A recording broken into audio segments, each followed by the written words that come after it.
cup shapes. Ito mga slim to.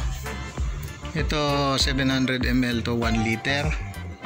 Slim. Ito. 500 yata ito. Ito naman new cups. 22 ounces, 16 ounces, 12 ounces. Y cup. 12 ounces, 16 ounces, 1 liter. Medyo naubusan nung nung 22 ounces. Ito paper cups double wall, nasa 16 ounces yata.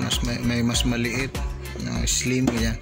Nagagawa po natin kahit anong shape, kung alin man yung nasa inyo. May mga kaparehas din na pwede. Halimbawa ito, pwedeng i-shoot yung rito, Y cup na 22 din. Daba cups, yung 12 ounces ito, 16 tsaka 22. Ilagdag pa pala natin ito, mga paper cups din, mahaba. Dito, paper cups din ito. Tingnan niya, hindi ko kabisado yung sizes niya. Ito, pinakamalaki namin, half liter gallon. May nagpagawang ice cream ang tinatatakan nila. Tsaka ito, paper cups din.